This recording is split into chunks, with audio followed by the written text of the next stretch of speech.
Shalom, my name is Blackson Powers and this is Crash Course U.S. History. Today we're going to be traversing the history of involvement of the U.S. in the Middle East.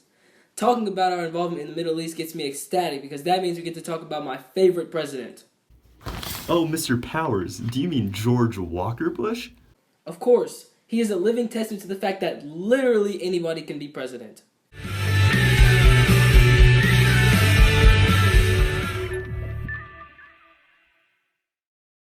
The U.S. has a relatively brief history of involvement in the Middle East. Our first involvement can be traced back to the late 1940s. Isn't that when George Bush was born? Indeed, younger me. In the early 20th century, tensions erupted between Arabs in Palestine and Jews immigrating into the region. In 1922, the League of Nations granted Great Britain control of Palestine. The British appointed a royal commission in 1936 to investigate the Palestine issue. Their solution was to put in place a partition that would divide Palestine into two regions, one for the Arabs and one for the Jews. The U.S. was a major supporter of this action. While the Jews were willing to compromise, this course of action did not sit well with the Arabs. After World War II, Great Britain handed control of Palestine to the United Nations. The United Nations suggested that Palestine be divided into two states, an idea that the U.S. was against. They feared that Soviet involvement in Arab affairs would increase, which the U.S. presumed would interfere with obtaining oil from Arab OPEC nations. Isn't that similar to when I turned from a 6-foot Slav to a 4'11" chocolate bar? No. What the f*** was wrong with me? The British colonial mandate ended May 14, 1948 at 4 p.m. That same day, David Ben-Gurion proclaimed the creation of the State of Israel. He would serve as the first prime minister, with Chaim Weizmann as the first president. Truman recognized the state Israel just a day later, even though the State Department expressed serious concern about a war between Palestinian Arabs and Palestinian Jews. Speaking of school, in 1957, President Eisenhower signed a doctrine that allowed the U.S. to take any necessary measures in the Middle East whenever democracy was threatened. Eisenhower directly called out the Soviets for their embracement of communism. This doctrine was regarded as a direct result of the Suez Crisis, which I will mention later. The doctrine was created in response to the power vacuum that was left after Britain and France withdrew from the Middle East, making the region more susceptible to the reaches of communism. Nowadays, most people would think that overthrowing a government is rare and something that only extremists do. But coup d'etats have become quite common in the 50s. I am going to be talking about the Iranian coup d'etat of 1953. The coup planned to overthrow the then leader of Iran, Prime Minister Mossadegh. Iran had previously nationalized its oil industry, expelling foreign representatives of corporations from this industry. This angered the British, thus instigating a boycott of Iranian oil. Then Winston Churchill and Eisenhower decided to overthrow the Iranian government through the British Operation Boot and the American Operation Ajax. The coup d'etats were successful, with the nation involved installing an Iranian monarchy under Shah Mohammad Reza Pahlavi. Over the coming years, the Shah maintained power through huge support from the United States until its eventual overthrow in 1979. Now we get to take a look at a rather controversial part of Middle Eastern conflict, the crisis of the Suez Canal. In 1956, Egyptian President Gamal Abdel Nasser nationalized the canal for transport. There had been some conflict previously pertaining to Nasser and the canal as well, with arms dealing being negotiated by Nasser. The conflict started with the invasion of the Suez Canal by Israeli forces, who were then later followed by the British and French forces. Now, Eisenhower had warned against the invasion, but his words were obviously not followed. Kind of like how no one respects George Bush. Precisely, younger me. I am hard in the pants. The invasion lasted just over a week, but it resulted in over 7,500 casualties. Pressure from the Americans, Soviets, and the United Nations led to a humiliating withdrawal of the Anglo-French forces.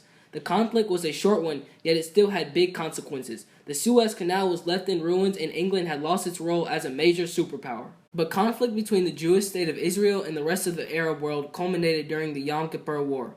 So Egypt and Syria were pretty pissed off at Israel for stealing their land during previous conflicts in the region. The two nations decided to use the element of surprise and raid Israel on two different fronts during the Jewish day of Yom Kippur. A stunned Israel begged the United States for help, a request which was declined. However, the United States later became embroiled in the conflict as a result of Cold War tensions, when the Soviet Union decided to back Egypt and Syria.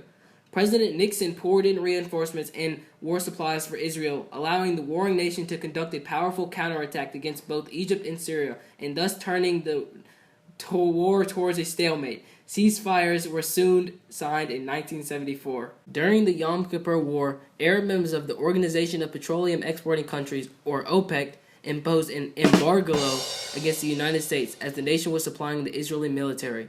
The embargo was eventually extended to all countries that supported Israel, which included the Netherlands, Portugal, and South Africa.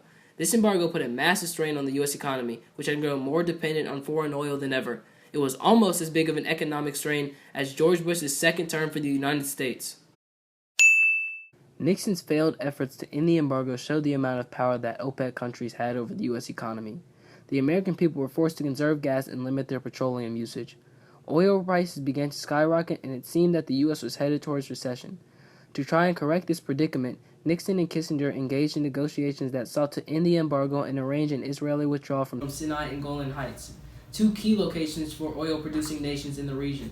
Kissinger and Arab leaders reached an agreement in the first Egyptian-Israeli disengagement. The negotiations were never resulted in a peace deal, but the idea of ending hostilities between Israel and Syria was sufficient for the OPEC countries to end the embargo in March of 1974. Tired of the constant conflict between Egypt and Israel, President Jimmy Carter dedicated himself to drafting a fair peace agreement between the warring nations. Rosalind Carter suggested her husband to invite the two leaders of Egypt and Israel to the presidential retreat at Camp David. After days at the retreat with no initial progress for peace, an agreement was finally reached, in which Israel agreed to withdraw from territory that initially belonged to Egypt, while the latter agreed to establish diplomacy between the two nations. While President Jimmy Carter was greatly praised for his peacemaking efforts, his reputation would deteriorate quickly at the dawn of the Iranian hostage crisis. Isn't that when Ben Affleck and John Goodman stormed the embassy and shot their way out of the Middle East? Oh, younger me. I remember when my knowledge of history was as minimal as George Bush's knowledge of running a country. On November 4th, 1979, a group of Iranian students stormed the U.S. Embassy in Iran and took 66 Americans hostage. The reason was because President Jimmy Carter had allowed the recently exiled Iranian Shah Pahlavi to receive medical care in the United States. Pahlavi's governance of Iran made him infamous figure among Iranian citizens. In July 1979, they forced him to disband his government and go to Egypt in favor of radical cleric Ayatollah Khomeini's new vision of Iranian government.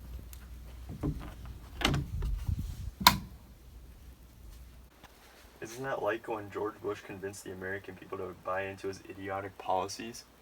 Frankly, yes, younger me. I'm proud of my dark chocolate cocoa bean Morris chestnut skin. By the summer of 1980, 14 of the hostages had been released, but a diplomatic solution was beginning to seem impossible. In addition to seizing Iranian assets, Carter sent an elite team to rescue the hostages, known as Operation Eagle Claw. This failed almost as miserably as George Bush's time at Yale. Albeit, Eagle Claw didn't go through because of a massive sandstorm. The election of 1980 came around, and Carter lost in a landslide that was almost as bad as George Bush's initiative after Hurricane Katrina. Ronald Reagan was elected, and merely hours after his inauguration, the hostages were released after 444 days of captivity. To many people's surprise, Afghanistan was the center of yet another conflict in the Middle East. This time, Afghanistan was fighting the Soviet Union. The USSR was trying to implement its own government, which they have tried to do more times than Bill Clinton has had denied having relations with that woman.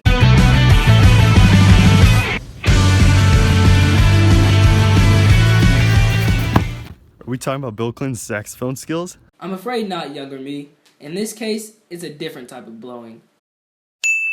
In April of 1978, the Afghan government was overthrown by military officials led by Nur Muhammad Taraki.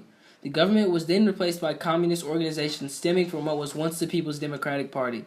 This new government was vastly unpopular among the citizens as they had formed a relationship with the Soviet Union and oppressively struck down any opposers of its rule. A rebellious group formed in light of this development whose main goal was to resist the ways of the communist government. This group became known as the Mujahideen. As a testament to how you can always count on the Soviets to intervene in every conflict ever, this one was no different.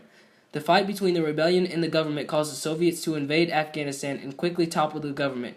They appointed a new president, Babrak Karmal, who was largely unsuccessful in that he couldn't gain mass support.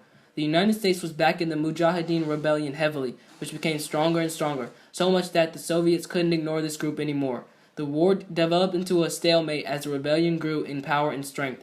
After years of impasse and crippling Soviet Union, the Soviets signed a peace accord with the U.S., Pakistan, and Afghanistan and agreed to withdraw troops from Afghanistan, thus ending the war. Now let's talk about a bump in the road of a president who was generally well received. We're talking about President Ronald Reagan and the Iran-Contra scandal. Better received than George Bush. Inconceivable. The officials of Reagan's senior administration had secretly sold weapons to Iran and used the money to fund the Nicaraguan Contras, rebels of the then radical government of Nicaragua. The funding of Contras had been previously prohibited through the Boland Amendment. The goal was initially to free 7 hostages and to support the Contras' cause. Once discovered, however, Reagan claimed this trading was done unbeknownst to him. Many pointed to the fact he had openly supported the Contras before, but Reagan still claimed he was unaware of the trading occurring between the U.S. and Iran. The scandal ended with few consequences for Reagan, as evidence could not link him with the scandal.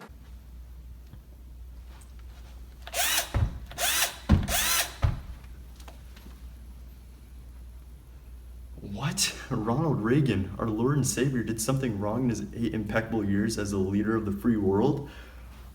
Oh, younger self, I remember when my understanding of politics was that of a 7th grader. George H.W. Bush's election marked the beginning of increased American involvement in the Middle East by resulting in authorization of successful military mission entitled Operation Desert Storm. Everything started when Iraq, led by the kindest and most charismatic world leader of all time, Saddam Hussein, raided the oil-rich nation of Kuwait.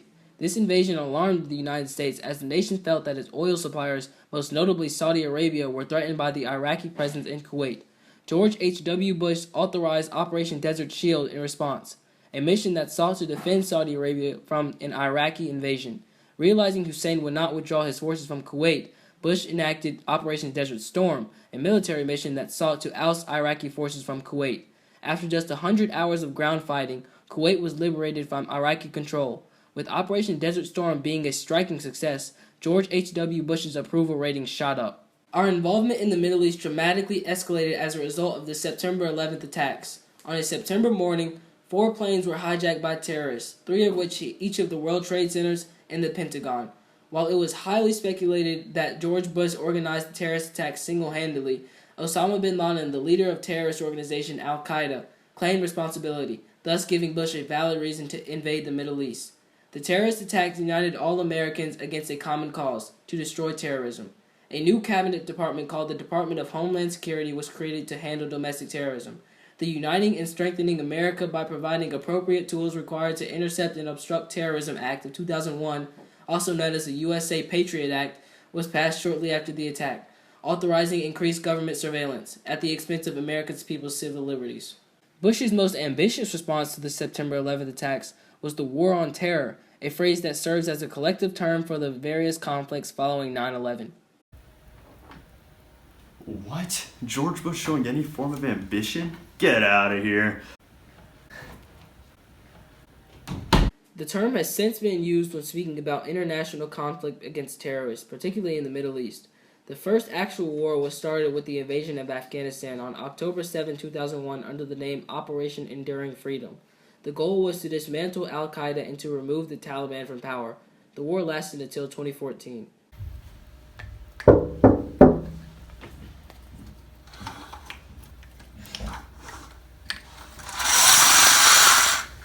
Does that mean the Middle East is free of terrorism? Wow, that was aggressively stupid of you. The Iraq War was followed up shortly by the invasion of Afghanistan, to which President Bush referred to as the Central Front in the War on Terror. This war resulted in the overthrowing of the government of Saddam Hussein. Another big conflict of the War on Terror was Operation Red Dawn. This successful operation had occurred on December 13th in 2003 in Iraq, with the goal of capturing Saddam Hussein. The War on Terror continued on for many more years, with other major events being the Boko Haram insurgency in Benghazi. A turning point in the War on Terror was the success of Operation Neptune Spear, during which Osama bin Laden was killed in a nighttime raid in his residence. The War on Terror is still going on today, with many more events being added to its tally, unfortunately. The United States' involvement in the Middle East has been brief yet turbulent, and the worst part, there seems to be no end in sight with recent developments. If there is one lesson to be learned, it's that you should never give any measure of power to a man who failed college and whose only qualification is that his father was mediocre. My name is Jackson Waterman, and this has been Crash Course U.S. History.